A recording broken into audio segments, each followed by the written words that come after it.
ఇప్పుడు ఈ నవరత్నాలు ఓకే 2019 నుంచి 24 వరకు నవరత్నాలు లాంటి పథకాలు కావాలి. ఈ రాష్ట్రానికి అభివృద్ధికో, మానవాభివృద్ధికో, డెవలప్మెంట్కో ప్రతి పేదవాడికి లబ్ధి జరగాలనో అదే అవసరం. 5 ఏళ్ల పాటు అమలు చేశారు. మళ్ళీ ఎందుకు కంటిన్యూ చేయాలి? అవే నవరత్నాలు, అవే హామీలు, అవే తీసుకొచ్చి వీటినే మేము కొనసాగిస్తాము అని అంటే ఎందుకు వాటిని కంటిన్యూ చేయాలి? సార్ మీకు ఒకటే ఈశ్వర్ గారు, జగన్మోహన్ రెడ్డి గారు ఈ నవరత్నాలు లేకపోతే DBT scheme direct beneficiary transfer అనేది కానీ అంటే సరాసరి లబ్ధిదారుడి అకౌంట్లోకి ఏ తాబేదారులు, బ్రోకర్లు, ఎవరు ఏ జన్మభూమి కమిటీ లాంటి ఏవి లేకుండా నేరుగా వాళ్ళ బ్యాంక్ అకౌంట్లోకి ట్రాన్స్ఫర్ అయ్యేటువంటి డబ్బుల యొక్క పథకాలు ఇవన్నీ కూడా ఓట్ల కోసం, జనాలను ఆకట్టుకోవటం కోసం, లేదా జనాలకి డబ్బులు ఇవ్వటం ద్వారా వాళ్ళు ఆర్థిక పరిపుష్టి పెరుగుతుంది అనేది ఆలోచన కాదు.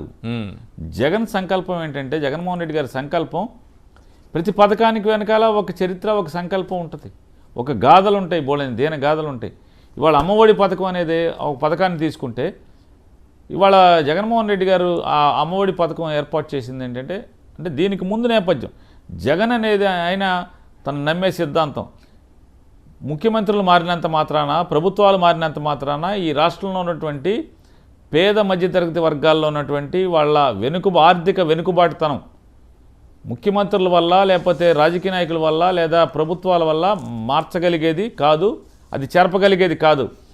పేదవాడింట్లో పేదరికం పోవాలంటే కేవలం ఆ ఇంట్లో పిల్లల ఉన్నత చదువుల ద్వారా మాత్రమే ఆ ఇంట్లో పేదరికం పోతుంది తప్పితే ప్రభుత్వాలు మారినంత మాత్రాన, రాజకీయ నాయకులు ముఖ్యమంత్రులుగా కొత్త వాళ్ళు అవుతున్నంత మాత్రాన పోదు అనేది జగన్ నమ్మే సిద్ధాంతం.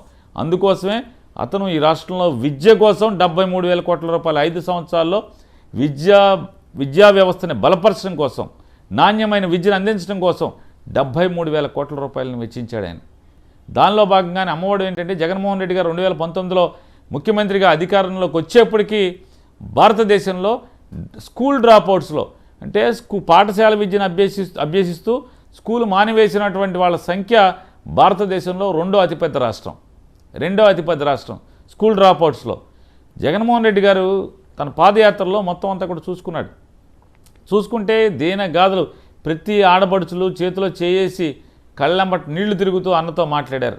జగనన్న నా బాధలు ఇయ్యి, నా భర్త అంకికి రాడు, లేదా మా నాన్న అంకికి రాడు, మా నాన్న పరిస్థితి ఇంత దారుణం, దయనీయం, అందుకని మా అమ్మ కూలికి వెళ్తూ మేము కూడా కూలికి వెళ్తున్నాం, లేకపోతే నా పిల్లల్ని మనసు చంపుకుని బడిలో ఉండాల్సిన పిల్లల్ని పనిలో పెడుతున్నాను డబ్బుల బాధలు తట్టుకోలేక అని ఇట్లా రకరకాల, లేదా ఫీజులు కట్టలేక, మంచి చదువు చెప్పించడాలంటే ఫీజులు కట్టలేక, ఇట్లా ఇన్ని గాథలు విని అతను ఒకటే అనుకున్నాడు, ఈ స్కూల్ డ్రాప్అవుట్స్ని ఆపాలి అంటే పిల్లల చదువు రావాలంటే స్కూల్ డ్రాప్అవుట్స్ ఉండకూడదు అంటే తల్లి ఎందుకు, మూల కారణం ఏంటి, తల్లి ఆర్థిక బాధలను తట్టుకోలేక పిల్లల్ని మనసు చంపుకుని పనిలో పెడుతుంది.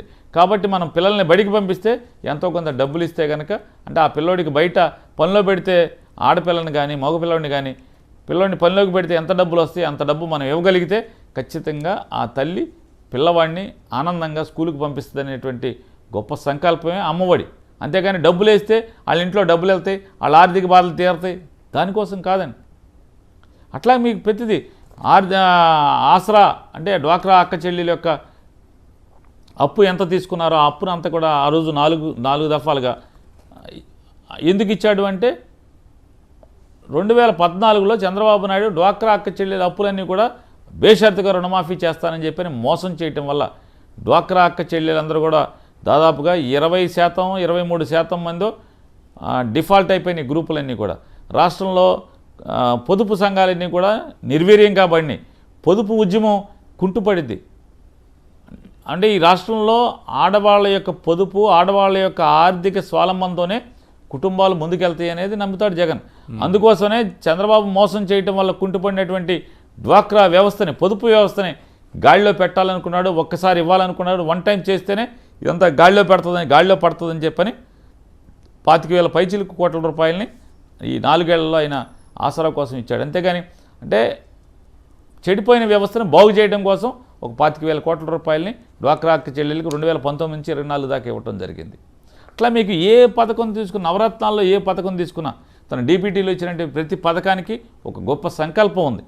ఆ సంకల్పం కోసమే అతను ఈ డబ్బులు వేయటం జరుగుతుంది తప్పితే దీంట్లో ఊరికే డబ్బులు వేస్తే జనాల దగ్గర డబ్బులు ఉంటాయి, ఆర్థిక బాధలు తీరుతాయి అనేటువంటి ఆలోచన అయితే కాదు. రైట్. మీరు అమ్మఒడి గురించి చెప్పారు కదా, అమ్మఒడిలో మీరు 15,000 నుంచి 17,000కు పెంచుతున్నానన్నారు. ఇదే చంద్రబాబు నాయుడు గారు స్కూలుకు వెళ్ళే ప్రతి విద్యార్థికి ఏడాదికి 15,000 ఇస్తానంటున్నారు. 2 పిల్లలుంటే 30,000 అవుతుంది, ముగ్గురుంటే 45,000 అవుతుంది. ఇంకా ఆయన అన్నమాట చెప్తాను, యాజ్ ఇట్ ఈస్గా వర్డ్స్ ఏం మాట్లాడారో, ఏ పదాలు వాడారో కూడా చెప్తాను. మీకు ఓపిక ఉన్నంత వరకు కనండి, ఎంతమందిని కంటే అంతమందికి ఇస్తానన్నారు. మరి మీరు 17,000 దగ్గర పరిమితి చేశారు. మా ఊళ్ళో ఒక ఆయన ఉన్నాడండి. ఆయనకి అలవాటు ఏంటంటే ఎంత అప్పున్నా తీసుకుంటానని చెప్తాడు. ఎంత అప్పు అంటే వడ్డీ 10 రూపాయలైనా పర్లేదు, 25 రూపాయలైనా పర్లేదు, నాకు అప్పు ఇప్పించండి అని అడుగుతూ ఉంటాడు. అప్పు తీసేసుకుంటూ ఉంటాడు. నాకు ఇంకో స్నేహితుడు కూడా ఉన్నాడు. లేదంటే నాకు డబ్బు కావాలి కానీ రూపాయిన్నర వడ్డీ అయితే ఇప్పించండి, నేను వద్దు అని చెప్తాడు.